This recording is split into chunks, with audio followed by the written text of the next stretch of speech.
Hell's Kitchen. There is an ongoing debate between the proponents of vegetarianism and non-vegetarianism. I am often asked which is better. Vegetarians are often inclined to act holier than thou, while non-vegetarians often claim they are more robust and fit for the world, given that they are willing to include all the species on the planet in their menu. Great philosophies have evolved based on food choices. In yoga, there is absolutely nothing religious, philosophical, spiritual or moral about the food we eat. It is only a question of whether the food is compatible with the kind of body that we own. This compatibility depends on various ends. If being big is your biggest aspiration, then certain type of foods have to be consumed.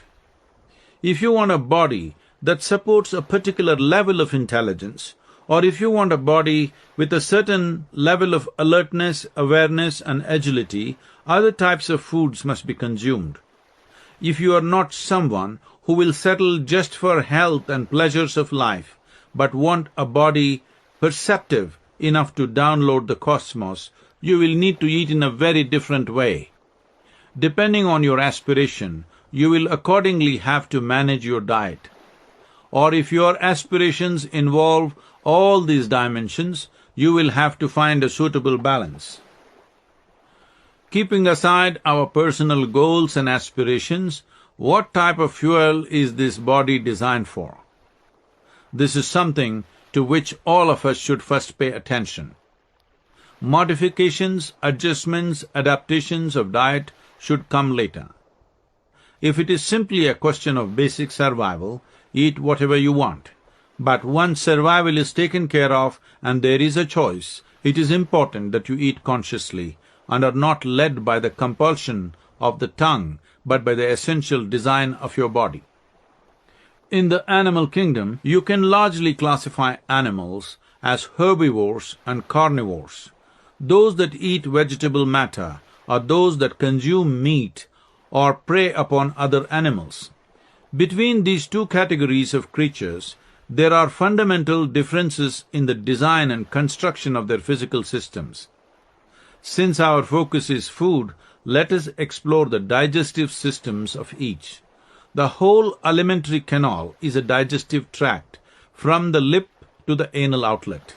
If you travel down this tube, you will find some very fundamental differences between herbivores and carnivores.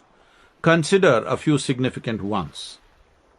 For one, you will find the carnivores are capable of only a cutting action in their jaws, but the herbivores are capable of both cutting and grinding actions. We human beings have both cutting and grinding actions. What is the reason for this design difference? Suppose you take a bit of uncooked rice and place it in your mouth for a minute or more, you will notice that it turns sweet. This sweetness is happening because right there in your mouth, carbohydrates are getting converted into sugar, an essential part of the digestive process, by an enzyme called ptyalin, which is in your saliva. Ptyalin is present in the saliva of all herbivores, but not in carnivores. So carnivores just have to cut their food into smaller pieces and swallow it, while herbivores have to chew their food. Mastication involves grinding and then thoroughly mixing the food with the saliva, hence the design modification in the jaw. If mastication happens properly, close to 50% of your digestive process would be finished in the mouth.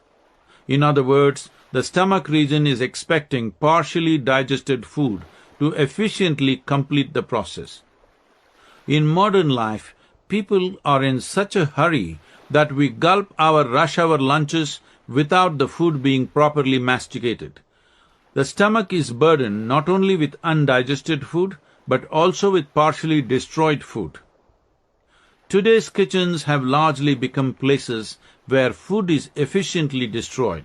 Food that is nutritious and full of life is systematically degraded through the cooking process. which depletes its nutritional value and largely obliterates its pranic value, its capacity to be energetically supportive.